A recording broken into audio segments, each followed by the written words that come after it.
locais, e aí sempre a gente dá prioridade a estar vindo aqui para o César Amanhã.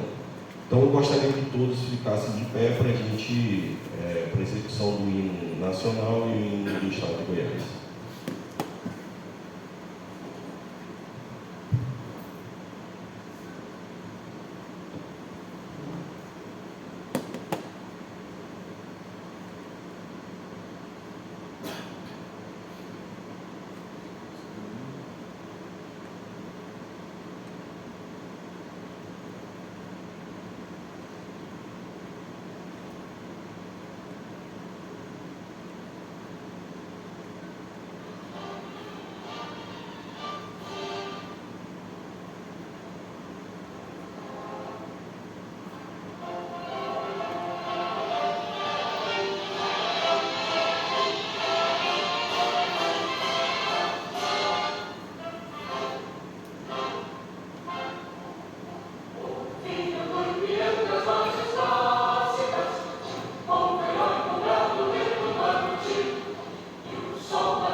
regionalização do saneamento em Goiás vai ser modificada pela pauta sobre cobrança com a apresentação do Marquinhos aqui da SEMAT.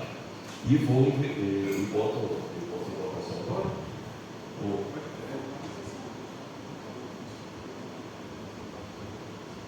São esses todos? E aí também botando, informando para você, e passando para a Assembleia, a questão da troca de pauta e a apresentação sobre a outorga de direito de uso de recursos hídricos, os conceitos e procedimentos, que vai ser a apresentação do Guilherme. Eu vou fazer a inversão, o Guilherme apresenta primeiro, depois a gente fica com a questão da cobrança. Ok? Para todos? Vou aqui também passar para vocês a questão de substituições de membros. Primeira vaga titular de Pedro Paulo Alves de Godoy e o suplente Maurício Veiga Jardim. Pela vaga, a segunda vaga de inserção de titular o Alan Moselle Tonin e o suplente Ana Luísa Duarte de Abreu. A terceira vaga de titular, Marcos Aurélio Gomes Antônio, suplente a Carolina de Souza Marques, e a quarta vaga da Assembleia também, João Ricardo, e entra como titular, e suplente o Diogo Lourenço Segatti, e a quinta vaga, Maria Aparecida de Souza Araújo, conhecida como Cida, como titular, e o suplente Fabrício Aires Santos da Silva. Ok? Então, vamos dar início aqui à nossa ata. Tem algum questionamento? Está tranquilo? Beleza.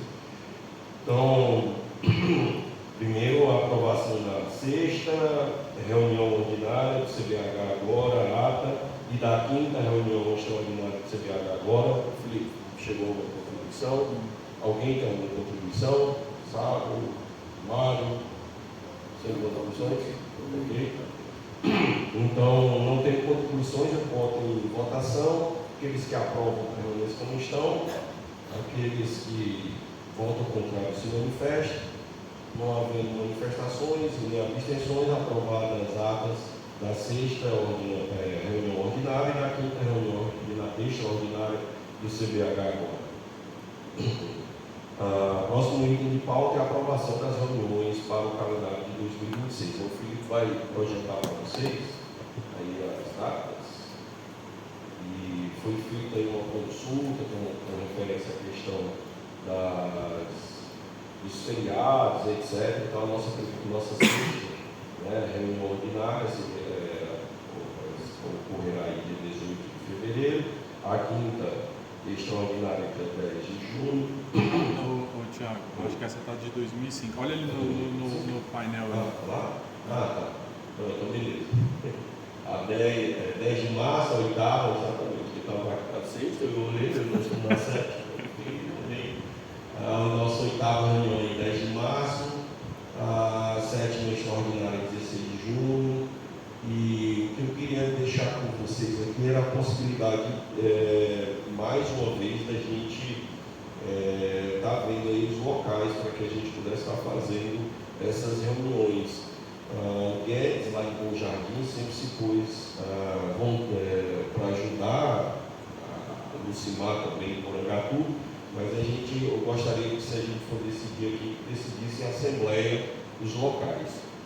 Então, deixo aqui em aberto para vocês, aí, para contribuições em possíveis locais.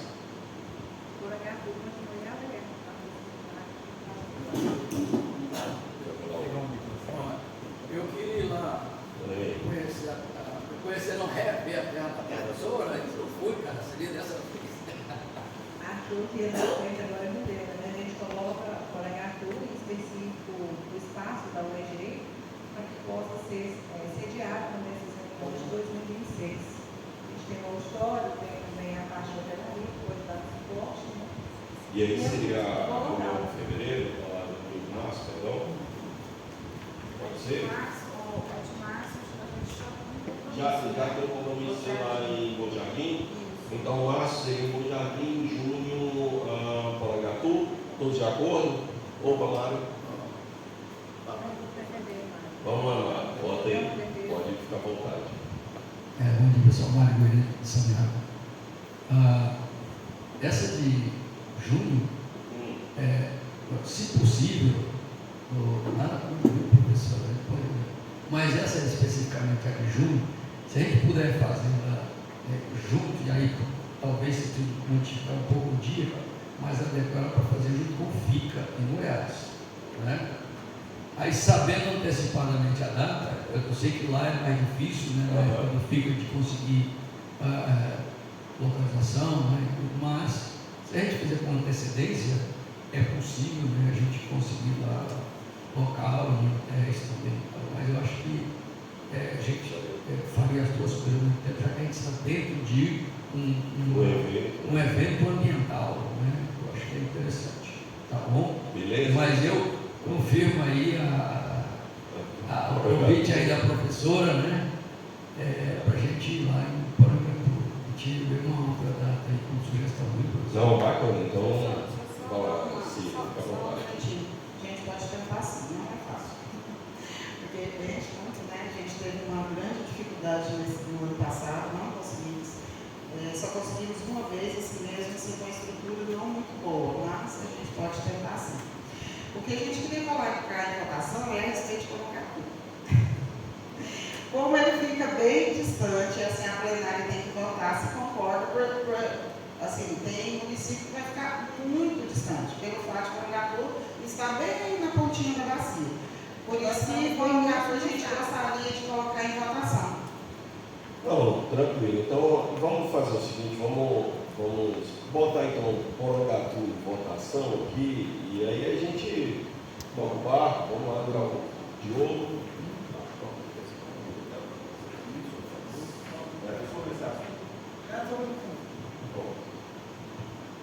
Tiagão, presidente, Diogo Semari, eu queria saber de vocês se você também não tem alguma sugestão em relação ao pessoal do setor da agricultura, Britânia, alguma cidade que o pessoal possa ter um quórum interessante também para a gente poder tomar as decisões que vão ser tomadas no comitê, né? Você como representante da FAEG, se você tem alguma sugestão, Britânia, alguma coisa. Obrigado. Não, a estrutura lá também a gente consegue, não tem problema da gente fazer também na região aqui, pertinho, 50 km daqui, então tá tranquilo. A minha dúvida da mineração cerebral. A minha dúvida aqui é com relação à eleição ano que vem. Se vai ser qual dessas agendas aí que teria. Eu acho que é uma agenda importante, né? Vai ser de junho, né? 17 meses extraordinário, é isso? Então abre edital provavelmente ainda no início do ano, né? Diretoria. É total. Plenária. Vai começar justamente no início do ano, vai começar o edital, vai ter uns 4 ou 5 meses para fazer, mas essa questão de junho está lá. Que é um ponto importante, né? Vai estar a casa cheia, né? Tem que ter casa cheia.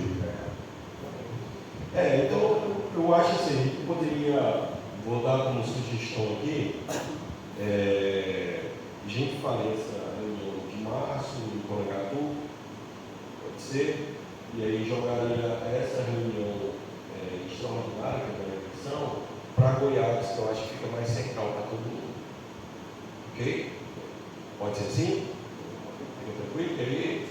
Aí a gente se vira lá, se dá um jeito lá de arrumar um alojamento. Eu acho que é importante colocar se for, a gente colocar um ordinário mesmo, que a gente tem maior prazo de convocação. Então, se as pessoas se programarem, é melhor a gente convocar com mais antecedência. Isso.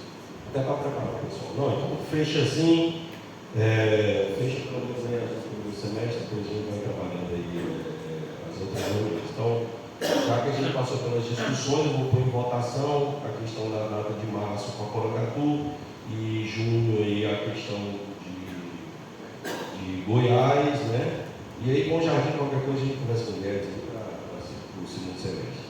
Só então em votação, aqueles que aprovam permanecem como estão, aqueles que votam contrário se manifestam, abstenções, Então, não havendo nem abstenções nem votos contrários, aprovada aí a nossa ata, com as datas, então vocês guardem aí as datas, e aí eu vou compartilhar lá no grupo. Apesar de que está lá no grupo já, mas dizer que foi aprovada e botar nos locais também para que todos fiquem cientes, tá bom? Pessoal, vamos passar agora aqui para nosso terceiro ponto de pauta, que aí a gente fez essa inversão. Vai ser uma apresentação de outorga de direito de uso de recursos hídricos, os conceitos, os procedimentos e os sistemas, né? Acredito que o Guilherme vai comentar aqui sobre o veredas. Então, primeiro agradecer a presença do Guilherme aí, a disponibilidade de estar aqui apresentando para a gente. E quando ele finalizar, a gente abre para perguntas e discussões. Beleza? Guilherme, fica à vontade aqui. Toma o palco, passa o passador. Obrigado, Guilherme.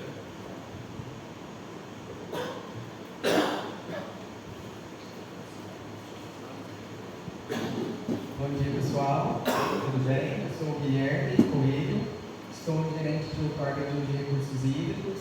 Assumi recentemente, tem exatamente um mês que estou à frente da pasta da gerência de outorga.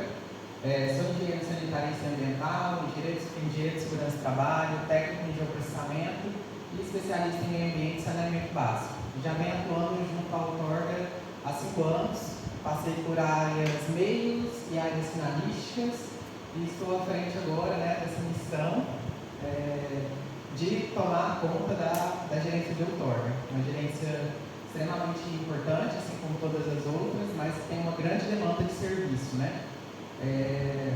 Hoje eu vou falar um pouco sobre a outorga de direito de recursos hídricos, os conceitos, procedimentos e sistema. Como vocês sabem, a gente está aí na iminência de um novo sistema, né, o sistema Veredas.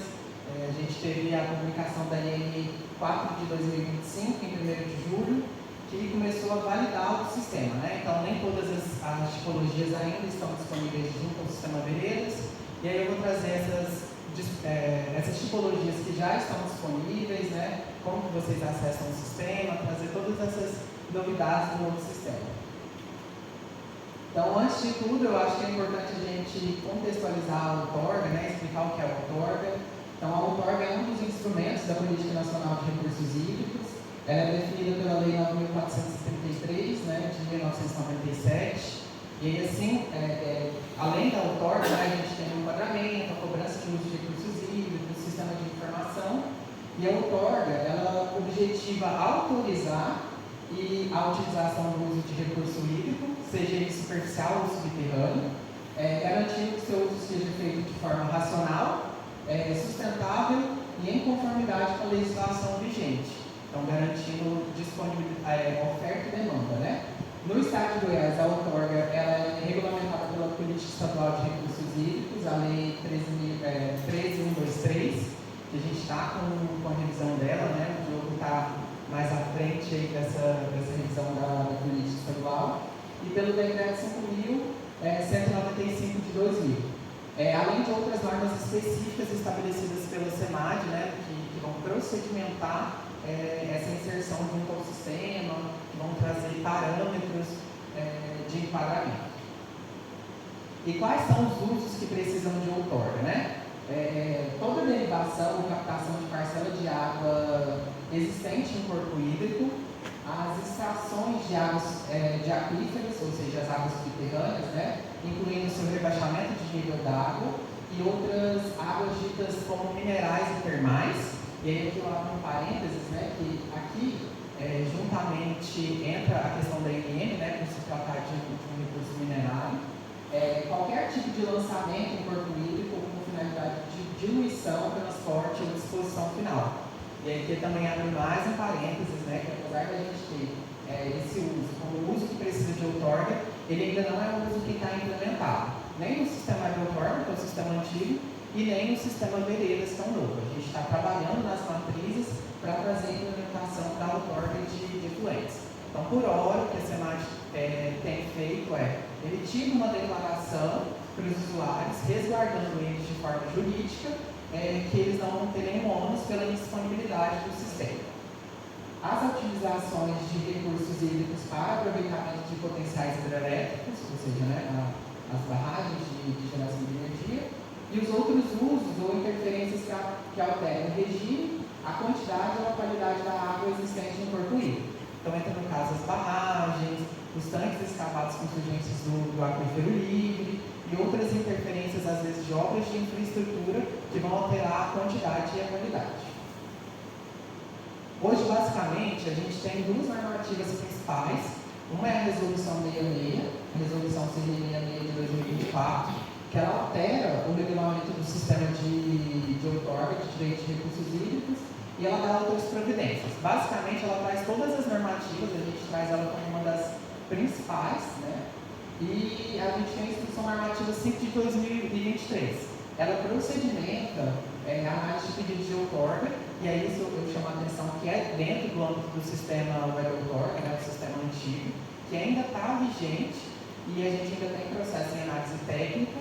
Então, ela procedimenta as documentações, as fases, os tempos e os prazos, né, estabelecidos para essas tramitações. Junto à Resolução 66 de 2024, a gente tem o artigo 4, que vai trazer os usos que precisam do registro de uso insignificante, né? A inscrição está registrada.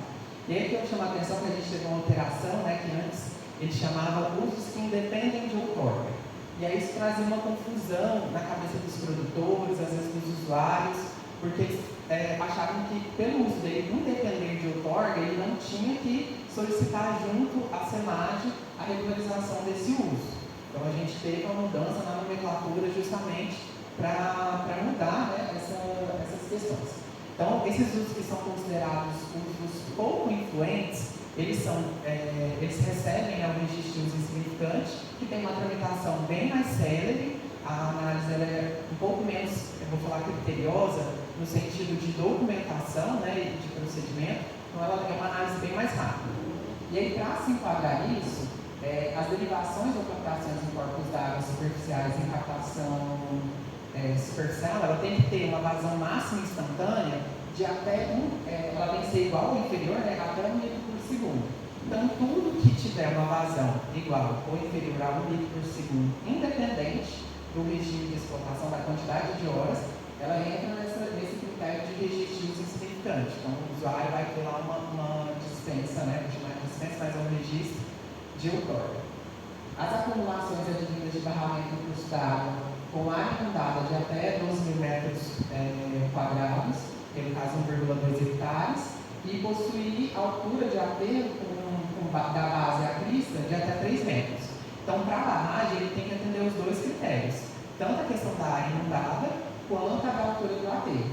Então, Guilherme, tem uma barragem que ela atende o critério, né, da área inundada, mas a minha altura do aterro ela é maior que 3 metros. Então, aí você segue o fluxo de processo de outorga, você não se enquadra no regime lá de registro de uso insignificante. E para a captação subterrânea, né, as extrações de águas subterrâneas, a gente tem basicamente dois critérios. O primeiro é se esse uso está estabelecido em áreas de condomínio, áreas urbanas e periurbanas, que ela vai seguir o fluxo de que, para se enquadrar em registro, ela tem que atender a vazão máxima de 0,5 litros por segundo por no máximo 6 horas de explotação. E aí a gente tem um volume de 10.800 litros por dia. Então, se o seu uso, né, é um uso que está numa área urbana, periurbana ou de um condomínio, para se enquadrar nesse registro, você tem que atender esses dois critérios, tanto da vazão quanto das horas captadas. E aí, para usos já em áreas rurais, a gente aumenta um pouco esse critério estabelecido, que é de 1 litro por segundo, por no máximo 14 horas de explotação por dia. Então, a gente tem um volume de 50.400 litros por dia para o usuário, né, se enquadrar nesse regime. E aí, a finalidade independe. A pessoa pode ter esse uso lá para consumo, para dessedentação animal, para um empreendimento comercial. E a gente tem uma questão que, assim, basicamente, só o estado de Goiás atua nessa parte, que é a questão dos tanques escavados com surgência do lençol freático, né, com a surgência do aquífero livre. E para se enquadrar nesse critério de registro, a gente considera o somatório do tanque Então, às vezes a propriedade tem mais de um tanque, né? Normalmente esses tanques eles estão vinculados à piscicultura, à aquicultura, e aí, para se enquadrar nesse regime de registro, o somatório da área inundada, né, do espectado, não pode ultrapassar 5.000 metros quadrados. E aí, dentro desse artigo 4º, a gente tem algumas excepcionalidades, né? Alguns parágrafos que trazem excepcionalidades. Então, por exemplo, para canais abertos não revestidos, independente da vazão derivada, eles não são considerados como uso insignificante. Então, ele tem um rio d'água que passa lá na minha propriedade há mais de 60 anos, ele não é revestido, ou seja, ele não é concretado, ele não é tubulado, mas eu capto menos que 1 litro por segundo que é estabelecido na resolução. Eu vou me enquadrar no regime de registro? Não, isso não vai. Você vai ter que montar um processo de outorga, que aí dentro do processo a gente consegue verificar as perdas por infiltração, por evapotranspiração.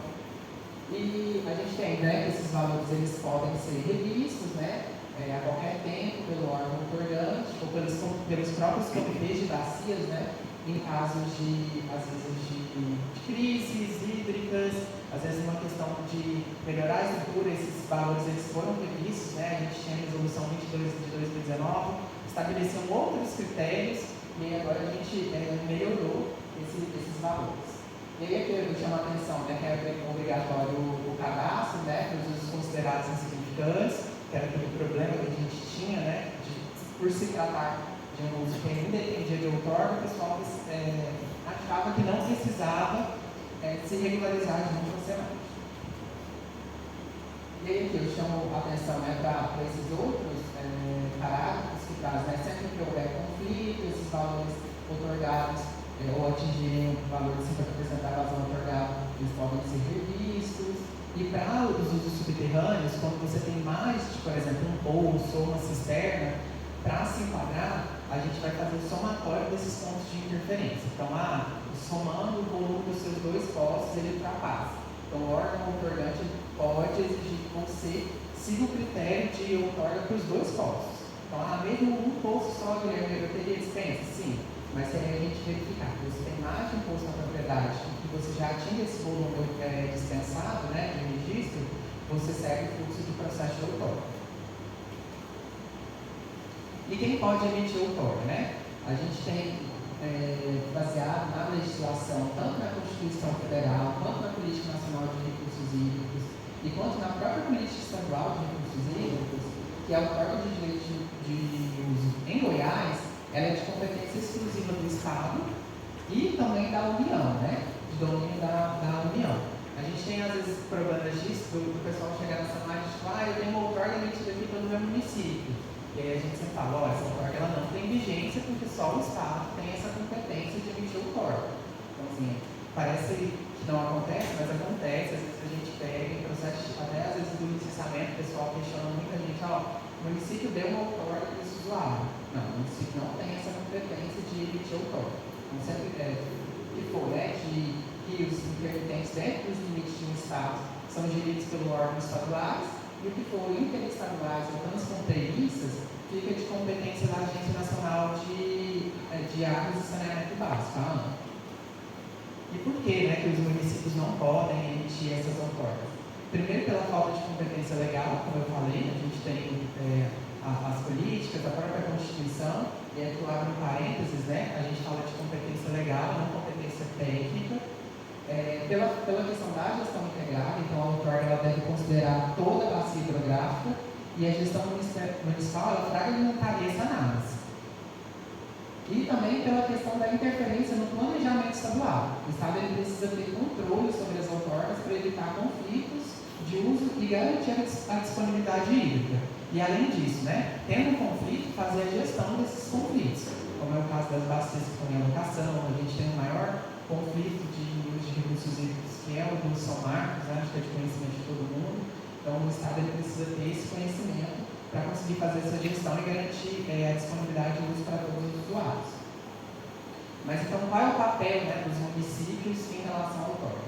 Primeiro, o município ele tem que exigir, né, para os licenciamentos ambientais de atividades que envolvam o uso da água. participar dos comitês de bacias hidrográficas para contribuir com a gestão de recursos hídricos, para trazer os problemas do próprio município, né, para os comitês, e orientar quanto à regularização do uso dentro do seu território. Então, o município, né, que faz a gestão do uso de recursos hídricos garante a oferta para todos os seus usuários.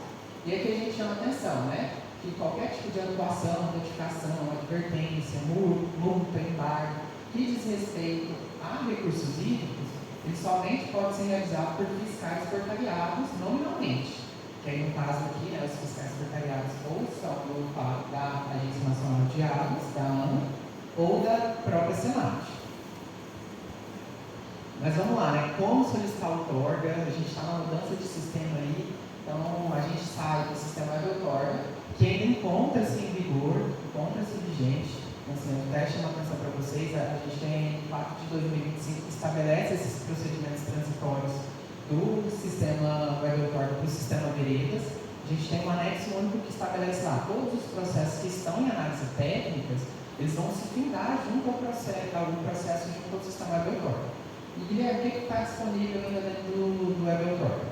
Hoje dentro do web outorga seguem os tanques escavados com surgência do lençol freático, captação em tanques escavados com surgência do lençol freático, são tidas como captação subterrânea, rebaixamento do nível d'água, ou seja, todos os empreendimentos minerados continuam dentro do web outorga, empreendimentos hidrelétricos continuam dentro do web outorga, e a gente ainda tem lá aberto as captações superficiais diretas. Para quê? Para que o usuário consiga, né, solicitar o termo de autorização temporária. Essa tipologia já está disponível dentro do sistema veredas, mas para os casos que o usuário precisa, né, solicitar o termo de autorização temporária, ele consegue ainda formalizar dentro do sistema web outorga.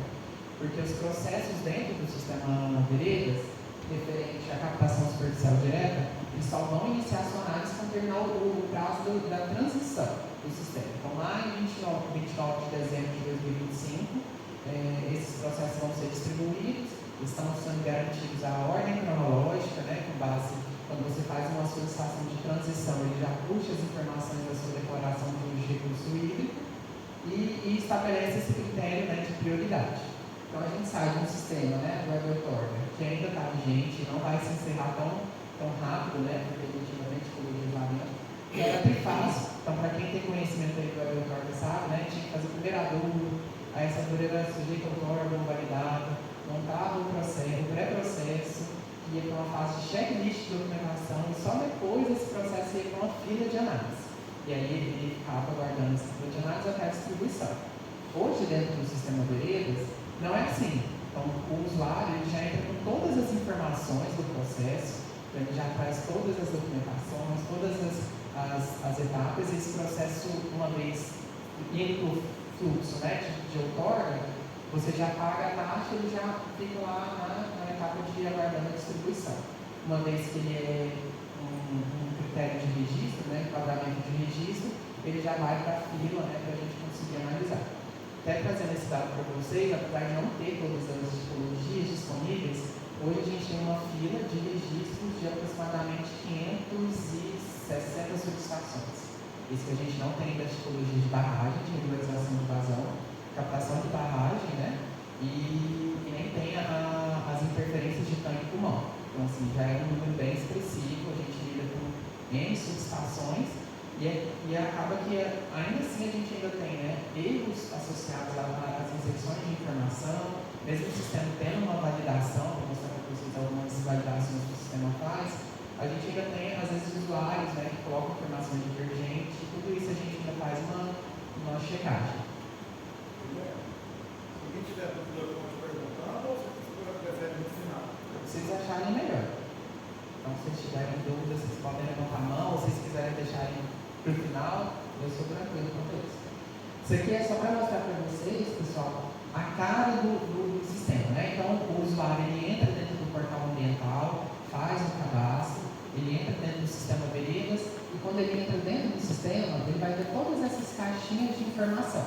Então, aqui nessa caixa de entrada, é basicamente as informações, né, às vezes tratativas que o analista pode fazer para como usuário, como responsável técnico, sobre aquele processo. Isso é uma inovação que no web outorga a gente não tinha.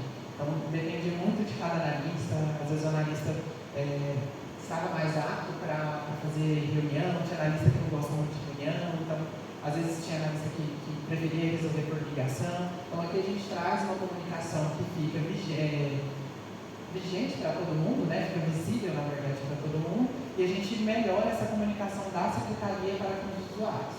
Então, na parte de empreendimento, é basicamente onde o usuário vai solicitar o seu pedido.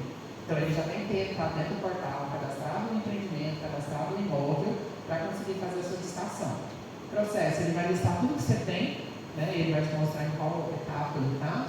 Esse campo de assinaturas é basicamente tudo que você for vinculado, seja como responsável técnico, participe de uso, seja como empreendedor, é nessa etapa que você faz a assinatura. Aqui, participe de uso é que você consegue verificar tudo que você foi vinculado. Então, por exemplo, se tem um rego d'água na propriedade, passa na propriedade do Tiago e faço uso. Eu preciso estar vinculado junto a esse pedido do Tiago como participe de uso, porque eu também faço uso. E aí aqui eu chamo a atenção para duas novidades, né, que a gente tem basicamente, que é o balanço hídrico. Então, antigamente, dentro do sistema Web Outorga, os usuários não sabiam a disponibilidade daquele ponto. Então, ele entrava meio que no escuro dentro do seu processo, a não ser que ele entrasse lá dentro do SIGA, pegasse todos os usos outorgáveis e fizesse um balanço. Hoje, dentro do sistema, por meio do balanço hídrico, você joga as suas coordenadas, então você já sabe exatamente a disponibilidade daquele ponto. Então, você consegue fazer o seu projeto já baseado na disponibilidade daquele ponto. Então, olha, com esse ponto, eu consigo irrigar tantos hectares, eu consigo fazer esse tipo de interferência, ou então, não, eu preciso de uma barragem para conseguir atender o meu empreendimento. Então, isso é uma novidade que a gente trouxe junto ao sistema deles, e a parte também de calculadora, né? Porque vocês vão saber a questão da cobrança do uso dos recursos hídricos. A gente está na eminência aí, né, de começar as cobranças. O Marquinhos vai até trazer uma palestra mais detalhada sobre essas questões. Aí a gente tem um painel de cobrança e tem o CIRG, né, que é o Sistema de Informação sobre Recursos Hídricos. Então, dentro do CIRG, vocês conseguem ter uma série de informações, seja de outorga, seja de enquadramento. E eu acho que vale bastante a pena, quem não conhece, conhecer o CIRG. E aqui, só para mostrar para vocês, né, eu fiz questão de fazer essa parte da inovação do balanço hídrico, que eu acho que é importante. Então, o usuário entra lá, né, com as coordenadas, o sistema já puxa as informações, já te fala se esse recurso hídrico é de domínio estadual, porque às vezes a gente tinha problema do pessoal iniciar o processo e só lá na etapa da análise técnica que vê que isso nem era competência da SEMAD, era competência da ANA, que pelo fato de eles terem menos solicitações, é uma tramitação muito mais rápida. Então, o usuário entra até com as vazões do seu projeto, ele pode colocar se é uma captação superficial direta ou embarramento, ele traz todas as informações, né? O sistema já calcula a área de drenagem, que antes o usuário tinha que entrar lá no SIGA, pegar essa área de drenagem, às vezes colocava errado, a gente dava uma pendência quando não interferia a água. Então, aqui ele já traz toda essa disponibilidade no ponto, a gente outorga só 50%, né, da disponibilidade hídrica no corpo hídrico, então é uma forma da gente garantir a quantidade e qualidade de água para os usuários.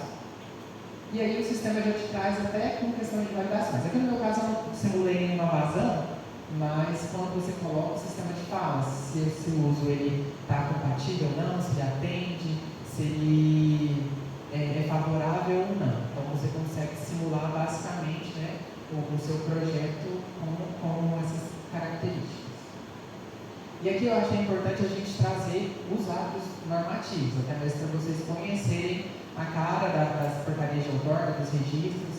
Então a gente sai, né, do sistema Web Outorga que tinha essa cara, do sistema Veredas que tem essa quantidade de informações, então a gente deixou umas informações um pouco mais explícitas e de uma forma que ficou, acho que muito melhor. Não sei se todo mundo aqui já teve algum registro ou alguma solicitação dentro do Veredas, mas até o protocolo é diferente, então isso a gente consegue trazer melhorias, né, que esse é o objetivo do sistema Veredas.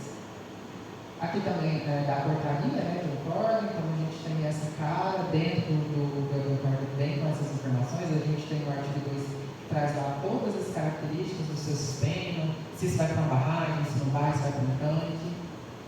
E aqui é a carinha do termo de autorização temporária, né, para quem tem o TAC, Ele passou por essa etapa, depois foi emitido no âmbito do SEI, e aí agora dentro do sistema lá do aeroporto, o usuário ele consegue até monitorar quantos termos ele já teve, se esse termo está vencido ou não, para se resguardar até no âmbito da fiscalização. Então tem TAD também no Veredas? Não, no Veredas não tem. Então o usuário ele solicita ainda dentro do aeroporto. Pessoal, Só um instante. Sim. O termo de autorização temporária tem validade de 1 ano, né? O primeiro é emitido com vigência de 1 ano. Ele não é prorrogável, mas ele é renovável. Então a gente renova esses termos de autorização, podendo ser renovado por até 1 ano. Na verdade, emite outro, né? Ele, na verdade, está com o mesmo número do processo, né? A gente emite um outro com basicamente as mesmas características, até para mostrar para vocês, não for tá bem pequenininho, mas ele até te mostra, né? Quando você teve início, qual é o término e quantos termos foram renovados. É porque tem na IEM falando que esses termos eles não são prorrogáveis, né? Eles são válidos só por 1 ano. Então, assim, ficou uma dúvida, né, em relação a isso, se a gente poderia emitir um novo. Né? Isso. Eles não são prorrogáveis, mas eles são renováveis. Aí a renovação, o usuário solicita por e-mail, junto à gerência de outorga, a gente faz uma validação das características com base na IN 15 de 2021, que é basicamente verificar se esse termo não está em uma área crítica, se esse ponto de interferência, né, não está numa área crítica, se eles atendem aos critérios estabelecidos. Normalmente o usuário que teve já um TAT, ele atende as características da IN, né? Então aí a gente renova esse termo, podendo ser renovado por até 1 ano. Normalmente eles vêm com um período inferior, 6 meses, 8 meses. Mas aí, uma vez, né, se esse processo não entrar na fila de análise técnica, você pode solicitar a renovação novamente. E aqui eu trago também os sistemas de validação, né? A gente tem o SIGA tem essas quantidades de outorgas, até dentro do Veredas você já consegue verificar o que já está disponível, o que já está sendo solicitado. A gente tem o CIRGO, que traz uma série de informações, né, desde outorga, enquadramento, cobrança. A gente tem transparência ambiental, que às vezes o usuário quer verificar uma portaria mais antiga, saber se ela ainda está vigente, tem às vezes só um número, ele consegue também verificar toda a transparência ambiental, que ele tem essa carinha aqui. Então você coloca lá que você quer saber, época de outorga, às vezes você consegue filtrar por município, verificar quais são as outorgas vigentes naquele município, verificar também a questão de certificado de usuário, né, que é as dispensas. E dentro do site da SEMAD também tem essa aba aqui de declarações e dispensas, outorgas e dispensas emitidas lá no âmbito do SGA, que é o sistema mais antigo ainda, né, os processos físicos. O usuário tem também essas informações, às vezes para verificar uma portaria que já teve anteriormente e conseguir verificar as características, se mantém igual ou não. Aqui é a carinha do CIRGO para vocês. Então o CIRGO lá ele está atualizado, então ele mostra a quantidade, né, de autorizações que a gente tem junto ao Estado, mostra as informações, você consegue verificar vazão, regime, se esse ato está vigente ou não, às vezes até para considerar dentro do seu balanço hídrico, para verificar se o que foi informado lá no sistema está certo. E, às vezes pode ser que tenha alguma falha no banco de dados e vocês conseguirem contestar isso junto do seu processo, né? Então aqui o usuário ele consegue verificar todas as informações, a gente tem distribuído por finalidade de uso, por ponto de interferência. Então, eu quero saber quantas outorgas de abastecimento público a gente tem. Eu quero saber por usuário, quantas solicitações da Saneago a gente tem. Ou então do meu empreendimento específico, para até mesmo monitorar, para atender as questões, né, de renovação, ou às vezes de uma condicionante específica, descobrir onde está esse meu ato. Bom, pessoal, foi isso. Sei que é muita coisa, a outorga, a gente poderia ficar aqui o dia inteiro falando sobre a outorga de recursos hídricos. Esses são os nossos canais de comunicação, então a gente atende tanto pelo WhatsApp, pelo Telegram, pelo e-mail, qualquer dúvida a gente está à disposição. Eu estou lá sempre no Telegram, respondendo, no WhatsApp, então qualquer dúvida estamos à disposição. E abro para perguntas. Maravilha. Bom, Guilherme, parabéns pela apresentação, sucesso aí na sua gestão. Ficou uma curiosidade para mim, saber por que a área alagada, no caso, né, de barragem, por que 12 mil metros quadrados. Por que não 10 mil metros quadrados? Por que eu levanto isso? Porque se tecnicamente o recomendado for 12, ótimo. Mas se não for, você mostrou também que as alterações, né, na legislação podem ser feitas, num dos casos, uma possibilidade pelo Comitê de Ação. Né? E se isso for possível, e tecnicamente também for possível, a questão psicológica, né? Você, 1 hectare, né? O empreendedor, se for acima de 1 hectare, eu tenho que ter outorga. Não é mais uso insignificante. Não é? Então eu acho que é uma questão que é uma questão importante. Tá? Então a primeira pergunta é, tecnicamente, por que, né, os 12 mil metros quadrados? Tá? E a segunda, se é possível e como fazer. Se for possível, sugiro, viu, presidente, que a gente faça essa sugestão aí, essa solicitação de alteração no caso. Porque o restante são números de fácil, né? É 1 litro por segundo, meio litro por segundo, né? E aí, nesse sentido, a sugestão. Okay. Mário, essa questão, né, da área inundada, ela até era estabelecida como 10 mil metros quadrados, e aí foi uma solicitação dos próprios setores, né, teve uma avaliação, a gente fez um levantamento dessas áreas inundadas, dessas barragens, né, geralmente são barragens pouco expressivas, né, para se enquadrar nesse regime, e a finalidade de uso vinculadas a ela, normalmente é preservação animal, são poucas as barragens que se enquadram nesse sentido, né. Por mais que a gente ainda tenha uma grande quantidade de solicitações, às vezes são barragens mais antigas, mas essa alteração passou sim pelo comitê, pelo próprio conselho, né? E aí foi exigido, né? Foi deliberado, na verdade, que a gente tivesse esse aumento para 1,2 hectares. Eu posso só contribuir, Guilherme, porque eu participei do GP e até lembrar que foi a mudança para a resolução 66.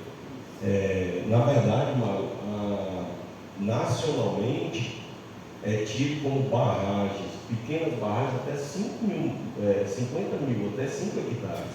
Então ia aumentar.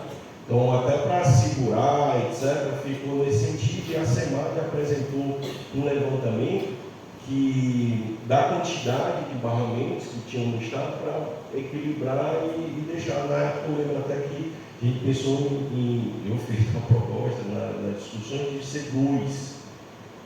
Aí não, vai ficar 1,5 que enquadra uma grande maioria aí, que baixa o impacto, etc. Então ficou mais ou menos nessa discussão que ficou 1,2. Mas assim, nada impede a gente também aqui no comitê discutir e levar para cima, porque aí fica bom também. Aí foi uma proposta também. Eu sugiro que seja, porque assim, a gente vê as condições dessas pequenas barragens em determinados locais, assim, que realmente é uma situação bem complicada para o proprietário, já que a água ali passa apenas um período do ano.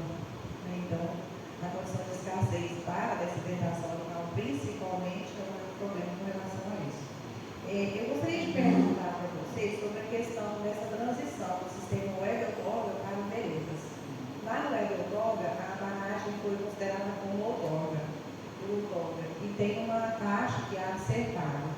A gente vai poder pagar essa taxa no web-outorga e quando for transitar para o sistema vereda, esse valor pago vai ser considerado ou vai ter que pagar um novo valor novamente quando passar para o sistema veredas? É sobre isso. Tem um outro, mas é algo mais específico, eu vou falar com você depois. Não, perfeito. A gente tem, né, a Lei 4 de 2025, lá no anexo único, que estabelece essas questões das regras transitórias. Então, se o usuário já pagou a taxa junto ao sistema web-outorga, ele está resguardado, ele não vai pagar uma nova taxa junto ao sistema veredas. O sistema reconhece isso. Então, se você montou um processo, né, dentro do web-outorga, já garantiu o seu pagamento da taxa, você não vai pagar novamente. Inclusive, a gente assim, estabelece que se você já encontrou dentro do WebAuthority, você já tem um relatório fotográfico, você já tem uma série de estudos técnicos que às vezes você não consegue adaptar para o novo sistema, né? Que às vezes as questões de coordenadas que a gente estabelece no novo sistema é diferente, a gente sai de graus, minutos, segundos e coloca decimais. Então, às vezes a quantidade de fotos, né? Por exemplo, num teste de mapeamento, hoje dentro do sistema Veredas, é estabelecido que o usuário faça foto a cada 6 horas de realização do teste. Então, para os testes que já foram feitos, né, ou para os usuários que já têm processo dentro do WebAuthority, mas que não estão na fase de análise técnica, para não onerar o usuário, né, uma vez que o técnico já foi lá na área, já fez todos esses estudos, a gente garante que você consiga colocar as mesmas informações de documentação. Então, se você já pagou a taxa, você não vai pagar de novo. Guilherme, bom dia de novo, parabéns pela apresentação e pela disponibilidade também, né, de estar aqui em Aranã trazendo essas questões sobre o autor para os usuários, para estar aqui na bacia, isso é bastante importante e representativo. A minha pergunta é sobre o seguinte: você apresentou os quadros do passo a passo no sistema e apresentou como novidade o SSDO, que é o sistema de suporte à decisão, né, e a calculadora. Eu queria te fazer uma pergunta, se o usuário ele tem que fazer aquele passo a passo das caixas ali, né? Ou se ele poderia verificar, por exemplo, o balanço hídrico anteriormente a começar a pensar no projeto dele, ou a se instalar no local. Até vou voltar aqui um pouquinho. A gente tem dentro do portal ambiental, além do Veredas, que é a parte de homologação, a gente tem um sistema Veredas simulador. Então aqui o usuário, uma vez cadastrado o imóvel e o empreendimento dele, ele consegue fazer N simulações. Então assim, no mundo ideal, que a gente gostaria, né, que o usuário fosse lá dentro do simulador, fizesse a simulação da disponibilidade no seu ponto, para que ele entrasse já com o projeto de forma mais assertiva possível. Até porque o sistema ele vai te falando, ó, tem disponibilidade, não tem, então você atende, não atende os critérios estabelecidos. Então, aqui dentro do sistema, o usuário consegue fazer uma série de simulações e às vezes já saber até quais são os documentos que ele vai ter que apresentar no âmbito do sistema de validação, né, no sistema de homologação. Então, o usuário ele tem isso, mas fica a critério do usuário, né, a gente sempre recomenda que o usuário faça a simulação aqui da disponibilidade do seu projeto. Então, por exemplo, é uma captação superficial direta, quero saber a disponibilidade naquele ponto, eu já posso fazer toda a simulação. Ah, não é revestido, então vou cair no fluxo de outorga, vou ter que apresentar esses e esses documentos. Então, aqui o usuário consegue fazer toda essa simulação para entrar com o processo de forma mais assertiva possível. Porque qual é o problema do sistema de outorga, né? A gente tinha lá em documentos, e às vezes assim, a DUR estava tudo certo, mas na parte de documentação nada batia com as informações que estavam no sistema. Então isso gera pendências. Então o nosso objetivo com o sistema Veredas é reduzir a quantidade de pendências e acelerar a análise, né? Todo mundo aqui sabe que os processos de outorga demoram muito, então a gente está querendo desmistificar isso. Estamos pensando até talvez uma força-tarefa para a outorga, a gente conseguir acabar com o passivo. O Diogo já foi superintendente, gerente de outorga, ele sabe que não é fácil. A gente recebe solicitações, assim, mais de 120 pedidos por dia no prazo de barragens, né? Só para vocês terem uma noção, a gente tinha lá aquele prazo que se findava em 31 de março da regularização das barragens. Nesse dia, no dia 31, a gente recebeu 5.000 solicitações. Então, assim, nem se eu analisasse 100 solicitações por dia e eu analisava 100 declarações por dia, eu não conseguia vencer isso. A gente ficou com um passivo gigantesco e agora que a gente conseguiu diminuir porque fechou, né, dentro do outorga. Mas todas essas questões, elas refletem muito no universo da outorga. Então, assim, hoje o usuário consegue fazer essa solicitação, né, essa simulação, para entrar com o processo da forma mais correta e coerente possível. É muito bom essa questão do simulador. Eu sou dentro da Senat, né, sou de outra gerência, não conhecia esse ambiente de simulação. Ainda perguntando sobre ele, a gente está aqui hoje com o Thiago, por exemplo, que além de presidente do Comitê de Bacia, é um representante da FAEG, né, que trabalha junto aí com o agro. E é interessante que o pessoal saiba que existe esse ambiente de simulação que o usuário, aí eu quero te perguntar, o usuário, o próprio produtor, ele consegue fazer algumas dessas simulações ou teria que ser exatamente o RT para poder simular? Na sua opinião, assim, é uma coisa simples de simular, não é? Eu queria que você falasse um pouquinho mais desse ambiente de simulação.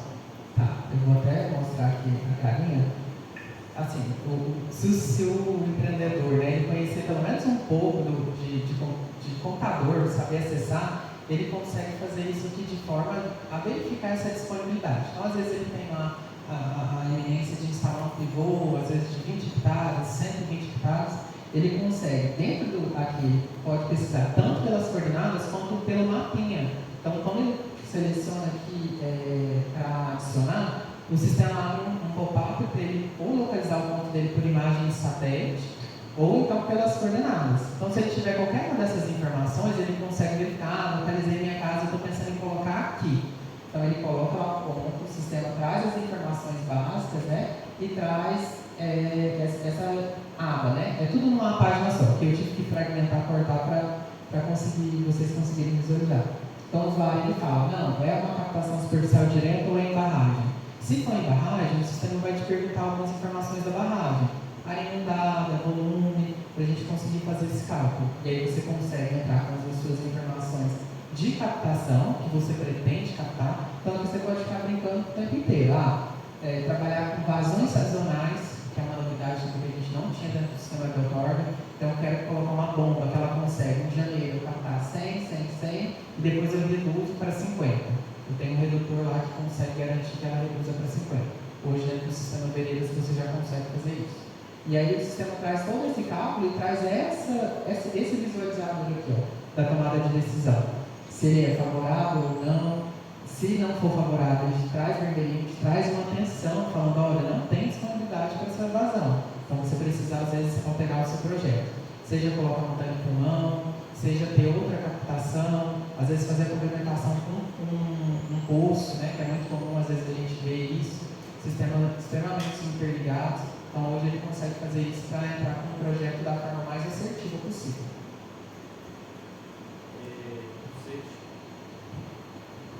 Parabéns pela apresentação. E aqui você está apresentando para a gente de captação superficial. A captação subterrânea ainda não está integrada no Veredas, então não tem essa modelagem, essa quantificação para subterrâneo também. Não, a captação subterrânea ela já está integrada dentro do sistema. É porque assim, a tomada de decisão para a captação subterrânea ela é bem diferente. Basicamente, hoje, o cerne da solicitação de captação subterrânea é um teste de bombeamento. Ele é o coração do processo. Então, se você tem um teste de bombeamento bem feito, a gente consegue verificar, né? Se ele é aquele aquífero que consegue se recuperar, se aquele poço consegue se recuperar ou não. Então, a gente faz, baseado nesse levantamento, a gente verifica os usos, né? Outorgados dispostos, né? Próximos, né? O sistema tem até um buffer lá de 200 metros que ele te mostra, ó, você tem tais e tais postos próximos da sua propriedade. Então, isso é um indício de que talvez você tenha que fazer um teste de interferência. Antigamente, isso no sistema WebAuthor era o analista que te dava essas informações, né? Então, diferente de uma captação superficial, de uma barragem que é visível, você consegue verificar, por exemplo, se aquela água está diminuindo ou não, captação subterrânea não é assim. Então, a gente faz uma avaliação diferente, né? Não vai ter de fato, né? Uma tomada de decisão do SSVO, a gente tenta fazer isso, mas é muito difícil. O Diogo também, que já teve nessa área aí, foi coordenador, sabe que não dá para a gente fazer as mesmas tratativas para a captação subterrânea, mas a gente faz essas validações sim. Então, por exemplo, ter uma interferência no seu poço não significa que o seu poço não seja produtivo e que ele não tenha que operar. Às vezes o poço tem interferência, o que você precisa fazer é mudar a gestão desse poço. Então, talvez trabalhar em um período menor ou diminuir um pouco essa vazão. Não necessariamente o teste, o poço ter uma interferência com o poço próximo, significa que ele tenha que ser tamponado. Tá? Mas não tem um simulador porque justamente não é uma questão de disponibilidade hídrica para o poço, né? Isso. Guilherme, parabéns pela apresentação, e é bom, né, a gente estar caminhando para um processo técnico, como a outorga tem que ser, né? Sem muita ou pouca discricionalidade, né? É técnico, ou tem disponibilidade ou não tem, né? Isso é muito bom, positivo, parabéns. Eu tenho duas perguntas, vou tentar ser breve. A primeira para os processos que estão em renovação dentro do Web Outorga, para o nosso caso, por exemplo, tinha algumas tipologias que não existiam dentro do Web Outorga. E aí, como é que esses processos vão migrar se vão migrar para o Veredas, migrando para as tipologias hoje existentes, etc. Como é que isso fica, né? Isso é um ponto, inclusive, de preocupação nossa, né? Por exemplo, a gente tem outorgas de rebaixamento que foram otorgadas na época, no passado, como oposto, porque não tinha nenhuma tipologia específica para esse caso, né? Hoje existe, né? Então, qual que é o nível de sensibilidade da banda gerência para esses casos, né? Que essas outorgas foram emitidas com essa natureza, mesmo a gente sabendo, os estudos técnicos todos mostrando que eram outorgas de fato de rebaixamento, então é um ponto que eu gostaria de ouvir. E o segundo em que pé que está a questão das outorgas de lançamento de fluente, que é outro ponto, né, que a gente tem muita atenção aqui, principalmente com relação, depois que foi, né, no final do ano passado, emitida aquela CRH 70, né, e tem alguns pontos lá que são, assim, para nós, são pontos muito sensíveis. Inclusive, a gente gostaria de ampliar essa discussão, né?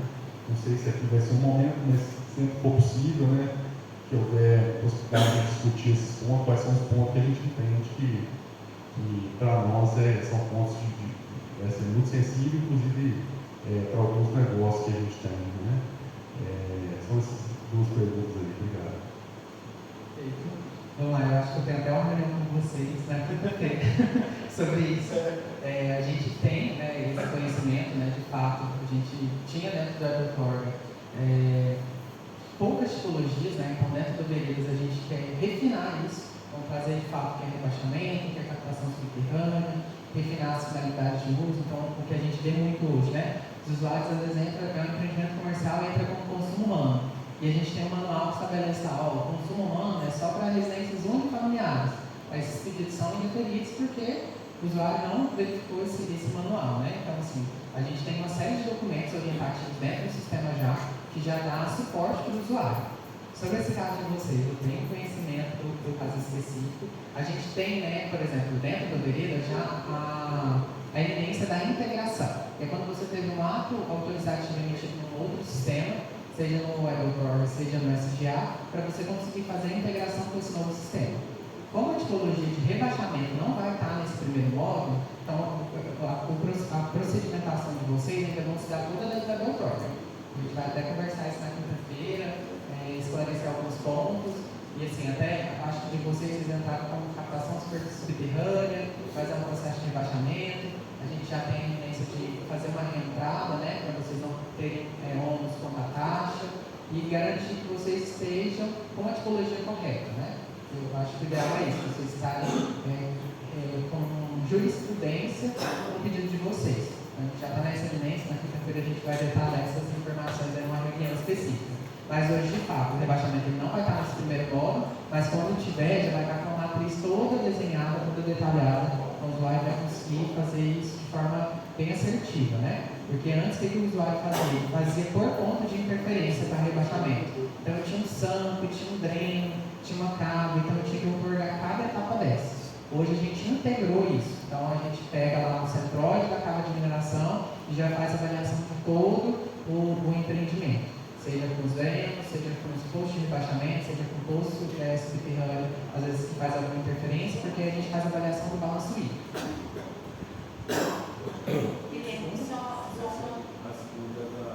Sim, desculpa. A segunda era sobre a outorga de lançamento, né? A gente teve, né, a resolução 70 que foi estabelecida, a gente entende que ela ainda precisa de amadurecimento, né, de algumas revisões. A gente já tem esse contato com a GEPAC para trabalhar isso, levar isso para os setores. A gente está no desenvolvimento dessas matrizes, né? Ela não vai estar, assim como a mineração não vai estar nessa primeira leva, né, de todas as tipologias que vão estar disponíveis. Então, acho que a gente tem, assim, tempo e abertura para trazer essas questões para todos os comitês, para os setores específicos, né, principalmente aqueles que vão ter mais influência, no caso, o próprio abastecimento público, né, que essa questão do lançamento é importante também, os empreendimentos minerários e outros empreendimentos, indústrias, né, que vão ser, vou dizer, né, não nem afetados, né, mas que vão estar à frente dessas questões de outorga de lançamento. Mas a gente está aberto para isso, para essas discussões. Guilherme, só uma dúvida. Tendo a inclusão da matriz do rebaixamento dentro do veredas, existe alguma previsão de outorgas emitidas pelo Everton terem que ser integradas ao veredas por conta da inclusão da matriz? Eu pergunto isso porque assim, a gente passou por isso em processo de licenciamento, né? Com essa inclusão da matriz do licenciamento dentro do sistema de texto. Então, assim, a curiosidade mesmo, se está previsto, né? Porque hoje na IN, o nosso caso, por exemplo, não se enquadra, mas existe essa possibilidade? Assim, o que a gente pensa é onerar o usuário o menos possível, né? Então, por exemplo, os que já estão otorgados dentro do Everton, às vezes tem até um registro de dispensa, né? Que a gente saiu de 4 anos para 10 anos desse período, né? O usuário está resguardado, ele tem uma portaria de outorga, mesmo que emitida no sistema antigo. Então, assim, pelo menos hoje, as tratativas é que o usuário não seja prejudicado. Mas pode ser que lá na frente a gente mude isso. Mas é claro que a gente tem um tempo de adaptação para todo mundo, isso vai ser amplamente divulgado, tá? Para que ninguém sofra e que vocês não tenham ônus. Por hora, né, se a gente for atender os critérios que já estão sendo adotados, vocês não serem prejudicados. Então, vocês têm uma portaria, ela está vigente, você vai fazer a integração só quando estiver próximo ao vencimento, para você garantir. A não ser que você mude as questões. Por exemplo, adicionei mais um SAMP e isso vai mudar as minhas características do balanço que foi otorgado. Aí sim você tem que fazer uma nova fixação.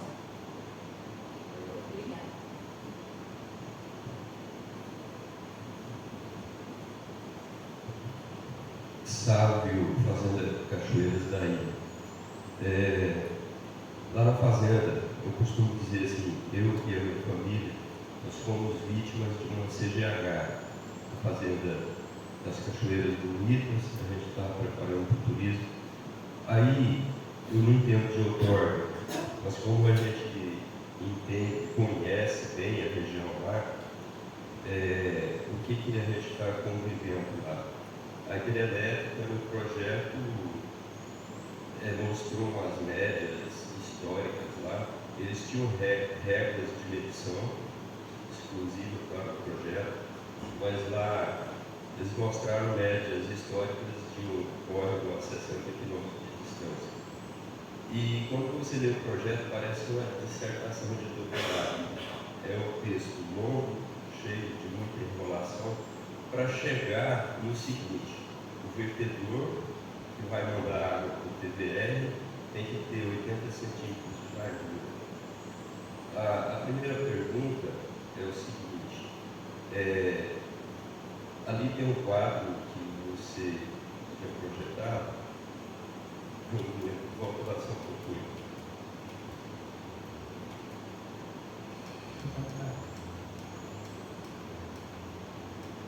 Isso.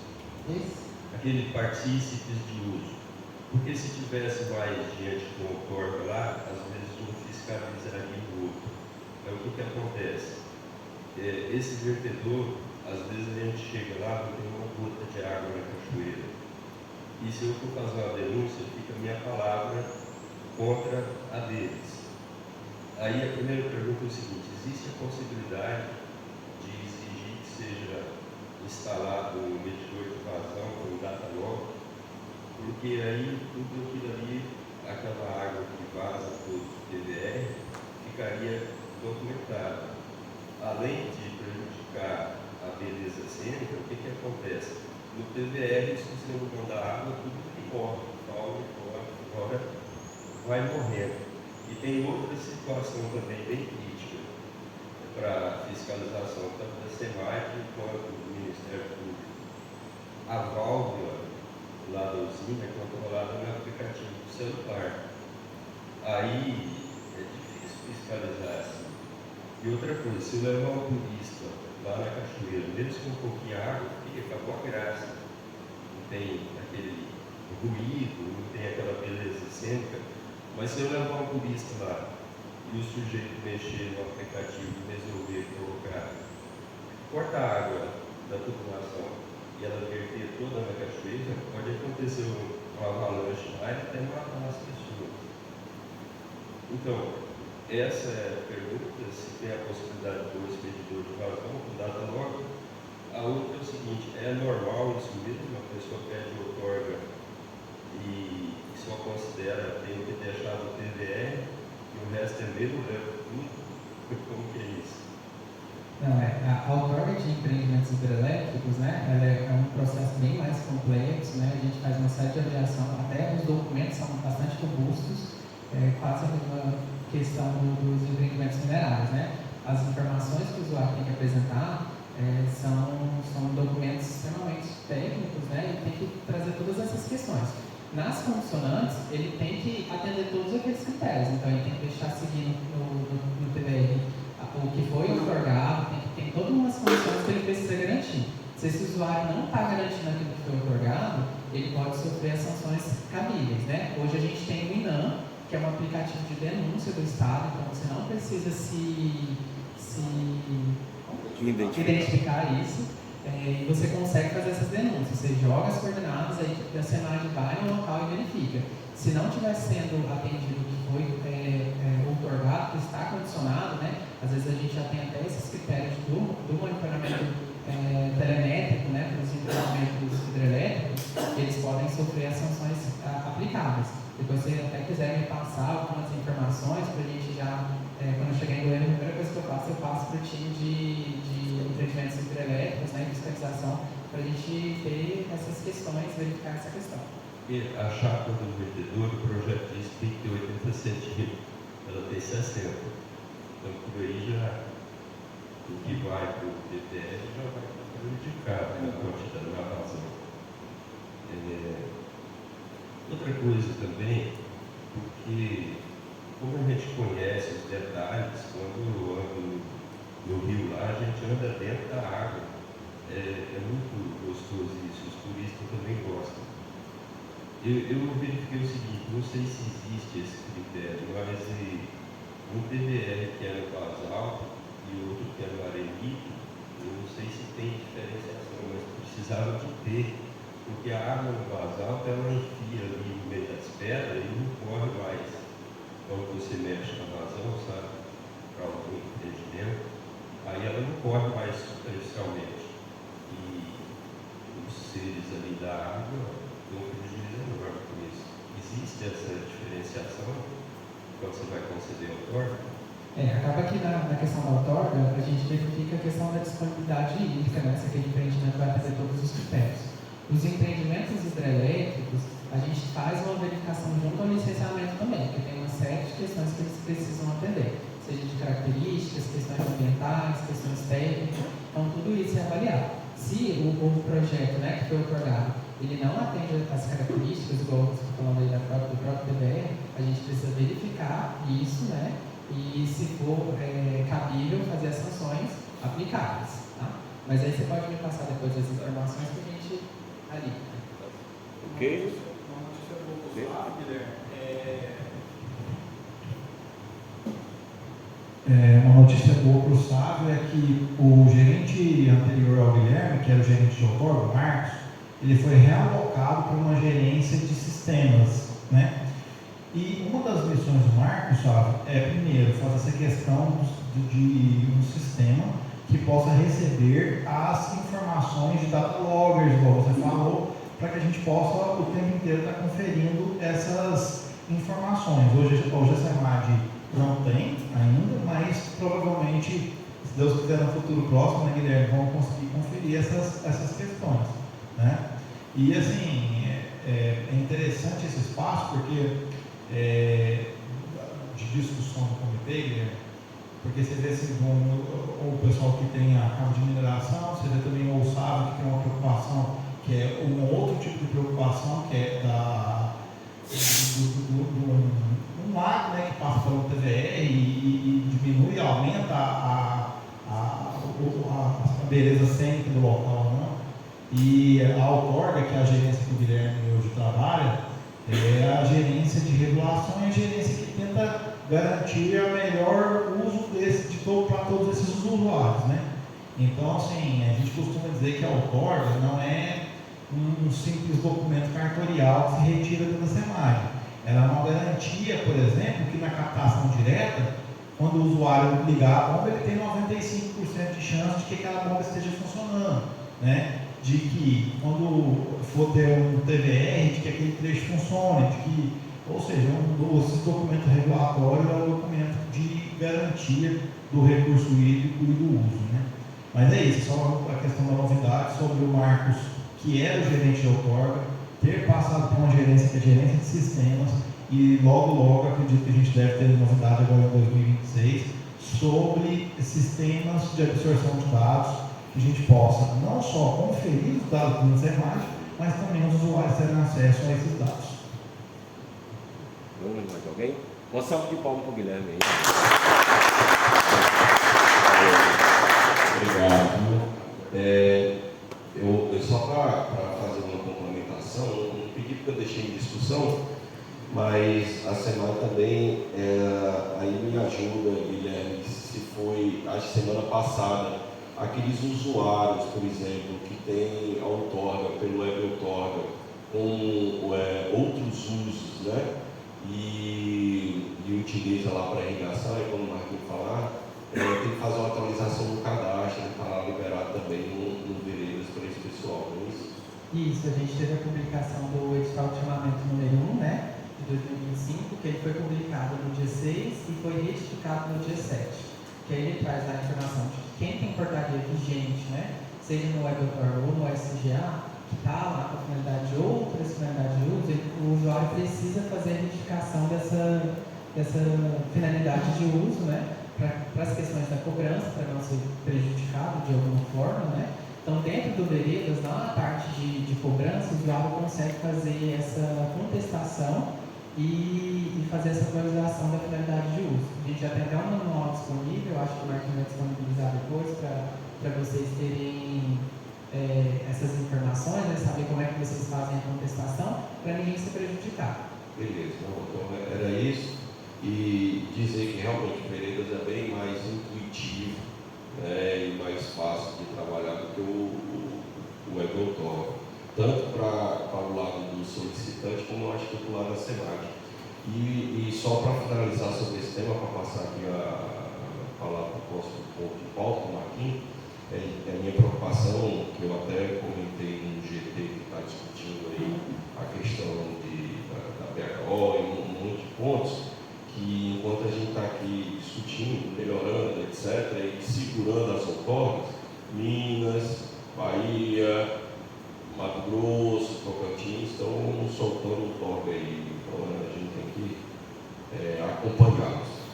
Tá? Vamos lá, pessoal, mas eu não estou vendo todo o esforço da SEMAD. Vamos para o próximo ponto de pauta, que é a apresentação do Marcos, vai falar sobre cobrança. E aí, Marcos? Fica à vontade. Obrigado.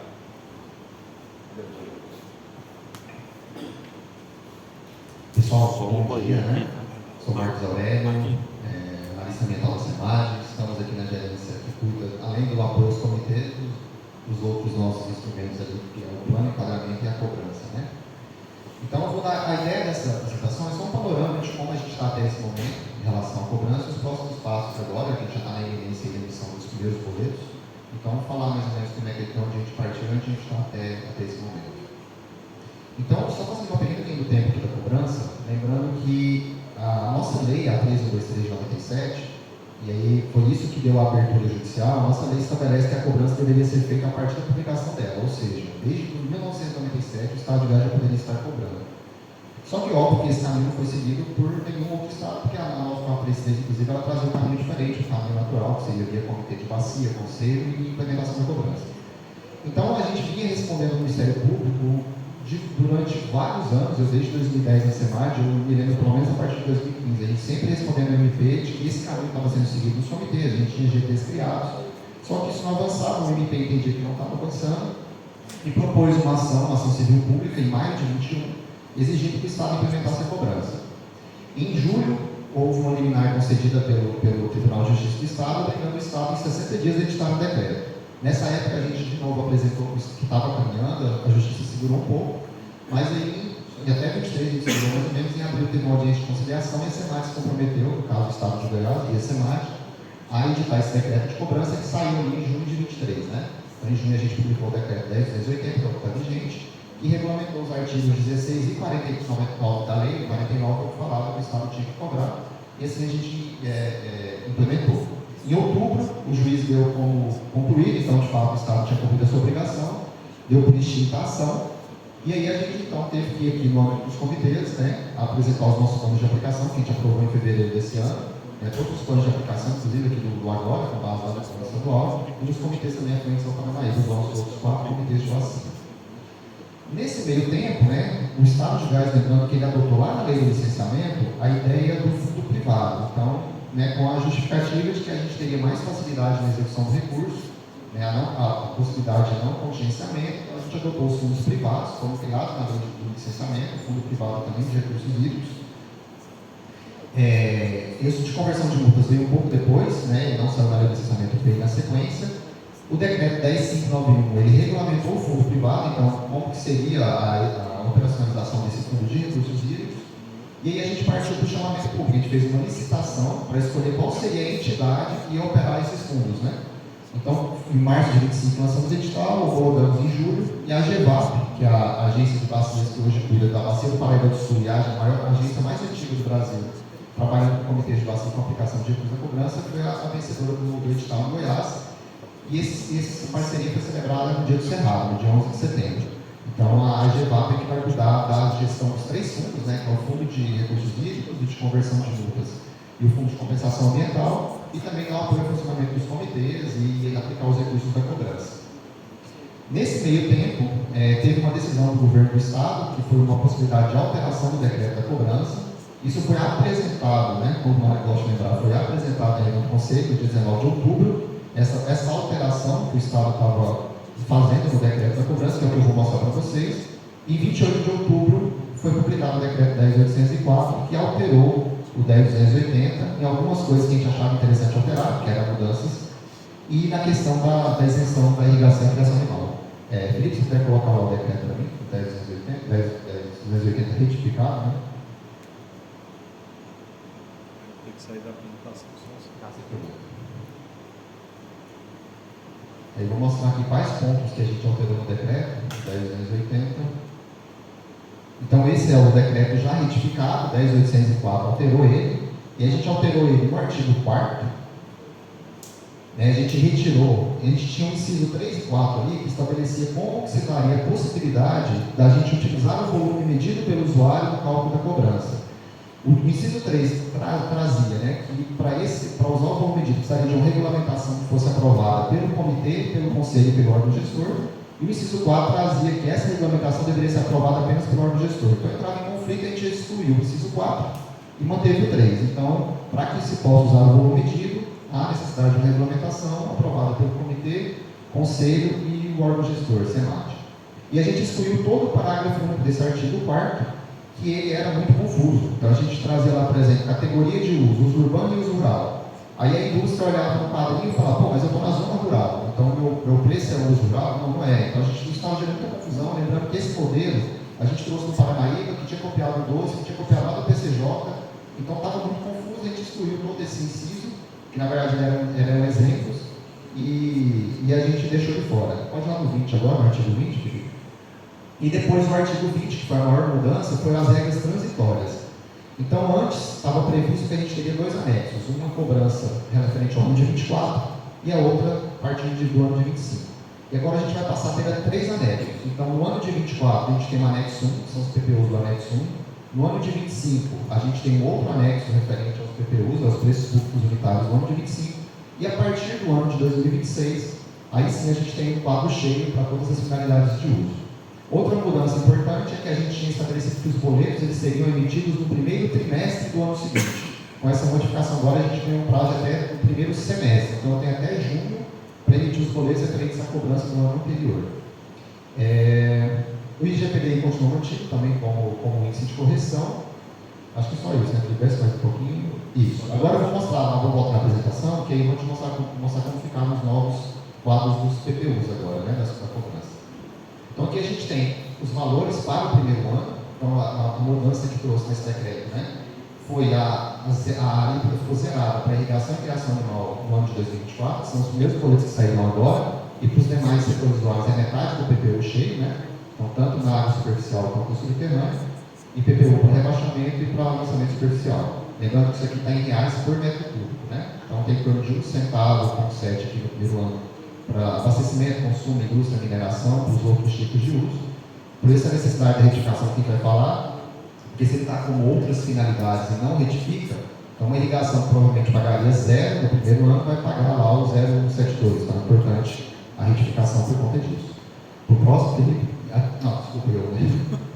Aqui no anexo 2, a partir do ano de 2025, então é o que está vigente, as outorgas desse ano que serão cobradas no ano que vem, já o preço cheio para as demais, ainda a alíquota zerada para irrigação e criação animal, água subterrânea e superficial, e também para o lançamento, que já com preço cheio, e o anexo 3, que é o que vai vigir a partir do ano de 2026, né, com inclusive o preço já recomposto aqui da irrigação e criação animal. Então, a grande alteração desse decreto, além daquelas mudanças, foi a alíquota zerada para irrigação e criação animal no primeiro e no segundo ano da cobrança. Então, somente a partir de 26, com os boletos emitidos em 2027, é que vamos começar a cobrar no setor de irrigação e criação animal. Quais são os próximos passos? Isso que o pessoal comentou, o edital de notificação que o Senado publicou, ele vai para quem? Para todos os usuários de recursos que têm outorgas vigentes de 1 de janeiro de 24 até 31 de dezembro de 2025, cuja finalidade da outorga seja como outras finalidades de uso. Eles deverão realizar essa atualização ou retificação de seus cadastros lá no Veredas, e o prazo é 20 dias corridos, com caso da data da publicação do edital, que foi no dia 6 de novembro de 2025. Aqui está a carta do edital, né, que foi publicada no Diário Oficial, e aí quaisquer dúvidas relacionadas com isso, igual o Guilherme comentou, eu vou mandar no grupo para vocês, tanto o manual que o pessoal da GC elaborou relacionado a como preenche essa alteração, essas retificações, se mandar no grupo, a gente vai também publicar nas redes sociais da SEMAT.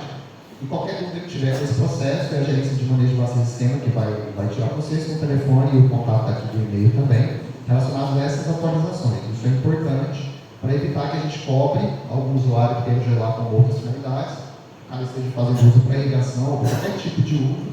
Se ele não fizer essa retificação, vai valer o que está na base, ele vai ser cobrado com base no PPU para outras finalidades.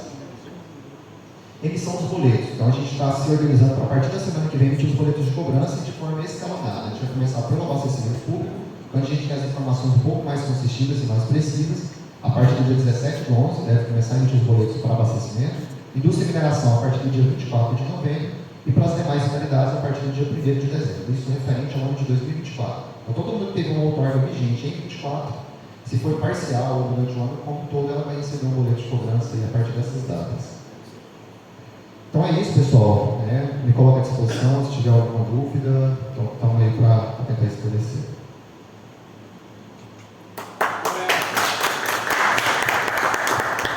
Ok, presidente. Opa, obrigado, Marquinhos. Ótimo aqui a apresentação aí sobre a questão da cobrança. Como não teve nenhuma intervenção, eu vou passar para o nosso último item de pauta, que é a questão das exposições e experiências dos membros do CBH na participação do 26º Encontro Nacional dos Comitês de Bacias Hidrográficas em COB.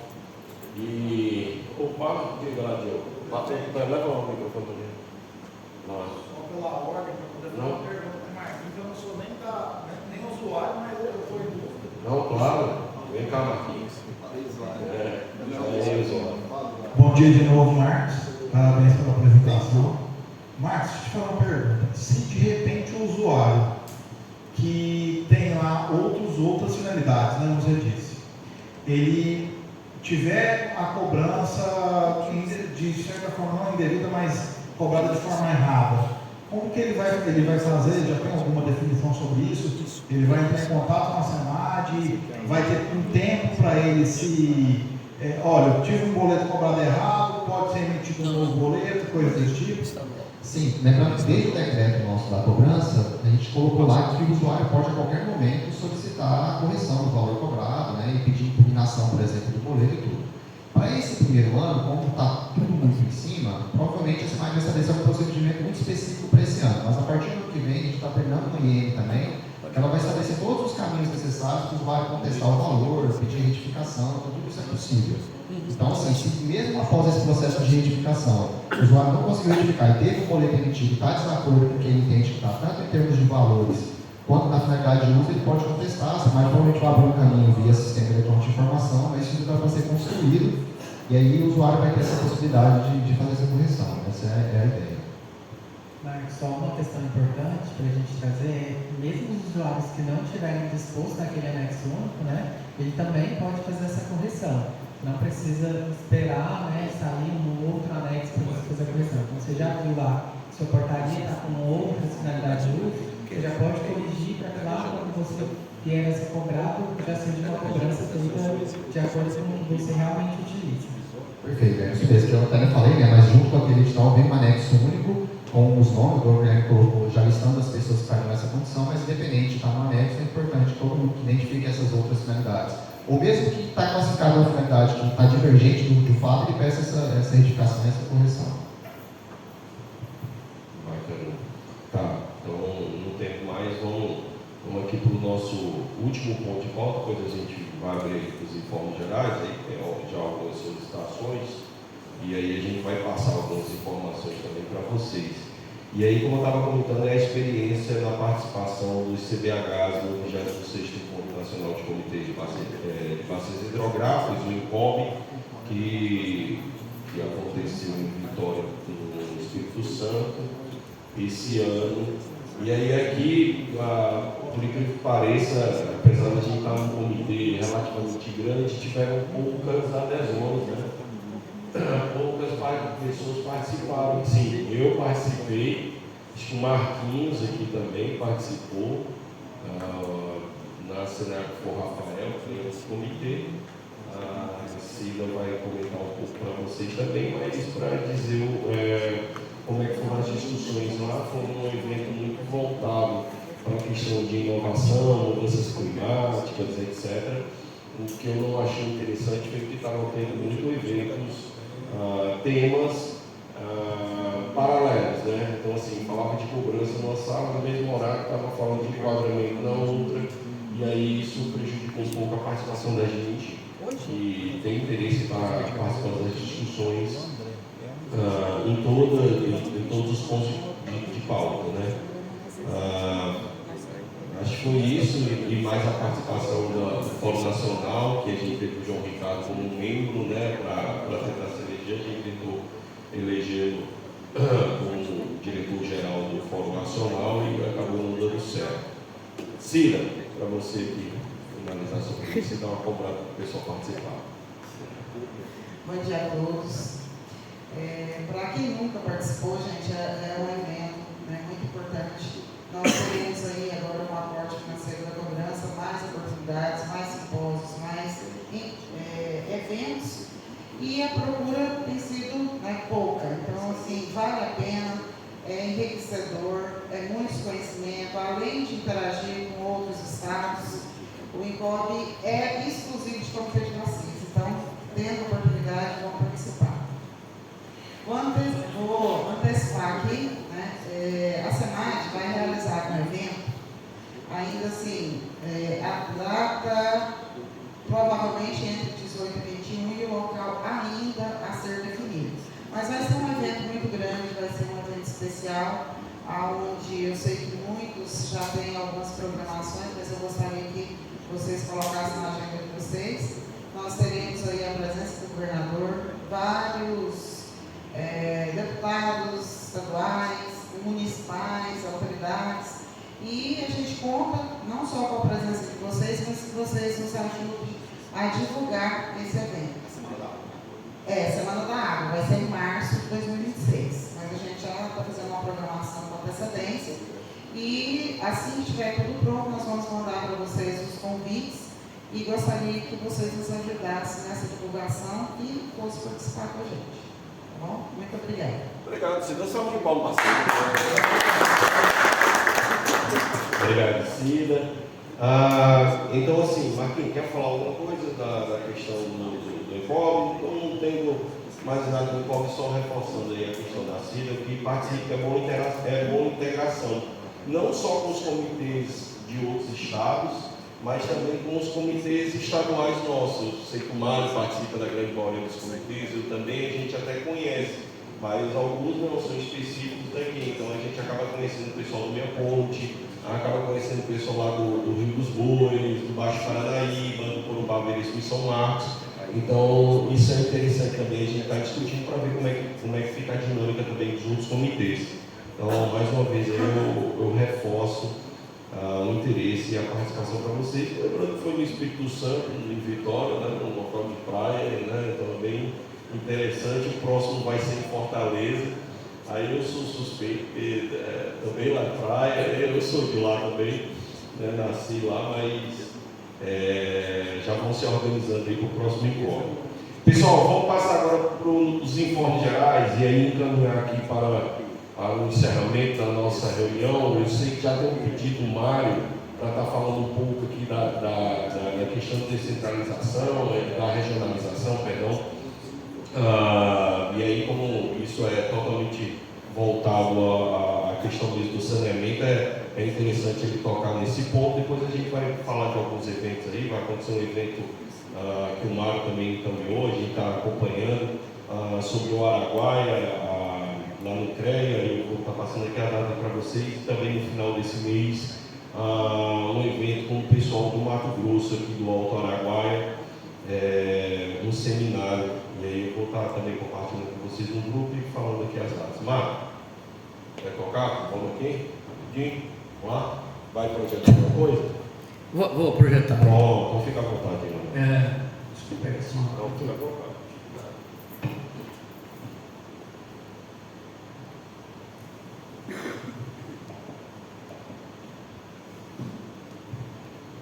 Eu não bebi cerveja, eu acho que foi. Foi falta, então é falta de cerveja, viu? Bom, pessoal, a Ana Samad, ia apresentar uma questão das micro-regiões, né, a regionalização do saneamento. Como ela não pôde vir, eu vou fazer uma breve, não é uma apresentação, fazer uma observação aqui, passar algumas informações a respeito disso, porque eu acho que é importante.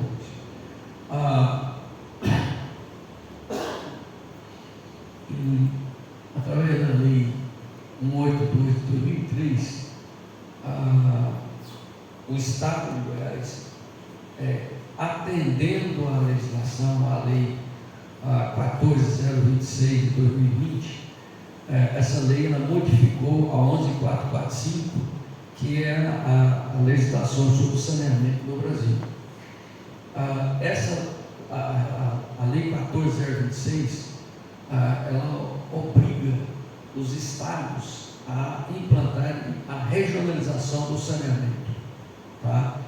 E a lei é bem clara: se o estado não fizer a regionalização, a União vai fazer, né? O governo federal vai fazer. Então, com isso, os estados todos providenciaram, né? E o estado de Goiás, em 2023, através dessa lei, implantou então as micro-regiões. Dividiu o estado em 3 regiões de saneamento.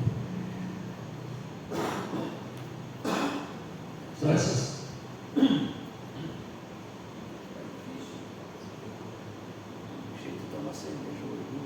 Hoje também.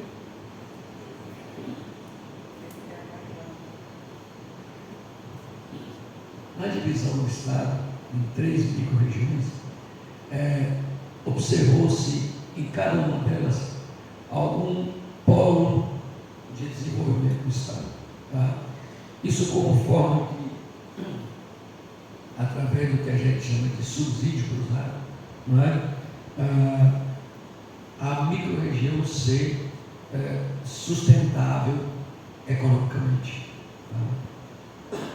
Então, na região oeste, aqui, micro-região oeste, capitaneada ali como polo Rio Verde, a região centro, micro-região centro, capitaneada por Goiânia, e a leste, ali por Anápolis, né? Centralizando a microrregião. Cada microrregião dessa, ela tem um colegiado, e esse colegiado é que define, né, as regras de gestão de cada microrregião, tá certo? Então, por qual objetivo disso? É universalizar o saneamento até o ano de 2033, chegando a 99% do abastecimento de água e 90% de atendimento com o sistema de esgoto. E por que a gente está mostrando isso aqui? Porque o Comitê de Bacia tem um papel importante nesse processo. Tá? Nós temos, enquanto Comitê de Bacia, ter uma participação efetiva, né? Participar do colegiado, buscar interferir, se a gente não tem espaço, procurar interferir naqueles membros, né? Junto àqueles membros que pertencem ao colegiado, porque além da questão econômica, se buscou também fazer a divisão um pouco, vamos dizer, compatível com as bacias hidrográficas. Procurou-se, mesmo não sendo possível integralmente, né, procurou-se o máximo possível fazer a divisão aí de acordo com os bacias hidrográficos, com os transbacias hidrográficos. Então, qual é a importância da gente enquanto comitê? É exatamente opinar, acompanhar o processo de implantação do saneamento de tal forma que as bacias sejam preservadas, as bacias sejam realmente ponto de referência, tá, de implantação do saneamento. Observar a questão do lançamento do esgoto, né? Observar os pontos de captação de água, né? Então, é importante a gente acompanhar todo esse processo. Alguém sempre fala, pô, mas o Mané é um cara da Saneago, e falar isso para acompanhar? Sim, mas eu sou da Saneago, mas sou de comitê de bacia, não é? E para a gente da Saneago, parece contraditório, mas não. Para nós é fundamental, tá? A preservação da bacia. É fundamental. É um negócio da Saneago que depende da bacia. Então, o investimento em bacia é fundamental para todos, não só para a Saneago, para todos. A agricultura, né? O agronegócio depende da bacia. O saneamento depende da bacia. A indústria depende da bacia. Então, a preservação de bacia é fundamental. E a questão do saneamento, ela impacta ou não na bacia, dependendo, né, da gestão, dependendo da fiscalização, dependendo da nossa intervenção, não é, nesse sentido. Então, por isso que estou fazendo questão, viu, mesmo não sendo possível, né, é importante a gente alertar sempre para estar acompanhando aí esse processo. E é isso, obrigado. Obrigado, Mário. Então, é isso mesmo, a gente tentar conscientizar os nossos pais, como até você comentou lá no Meia Ponte, para a gente fazer uma força-tarefa junto com a para tentar rever algumas situações. Mas sem busca e força, mas é isso mesmo. Parabéns, Mário. Pessoal, só falar aqui, antes de abrir novamente para todos vocês, a questão de eventos. Deixa eu puxar aqui.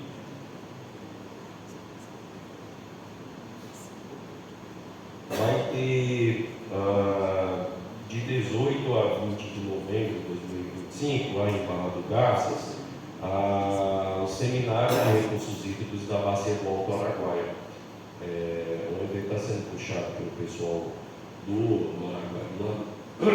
do lado do Mato Grosso, e aí a gente também está apoiando. Vamos ver se alguns de vocês querem estar participando, tá? O Marco também caminhou aqui para mim, e aí como eu falei para vocês que estavam comentando, vai ter dia 13, amanhã, das 14 às 17 no auditório do CREA, em Goiânia, né, a questão do lançamento do sistema de alerta hidrogeológico para a bacia do Rio Araguaia. Então, também é um evento que vai ser presencial, vai ser lá no CREA. É um evento que vai ter a participação do Serviço Geológico do Brasil, apresentando esse sistema. Então, também, se vocês quiserem estar participando, é voltado direto para o Araguaia, então é interessante a participação também. Mais algum informe? Alguém mais? Então, pessoal, assim, não tendo mais informes, eu passo aqui para o encerramento da nossa reunião. Agradeço a presença de todos vocês, reforço aí a participação dos membros, né? Vamos tentar ver as próximas reuniões aí, os municípios participam, porque sempre eram muito participantes dos municípios aqui no CBH agora. E aí agradeço vocês, desejo aí um excelente retorno para casa e para o trabalho de vocês, e muito obrigado e tenham um bom dia. Até a próxima.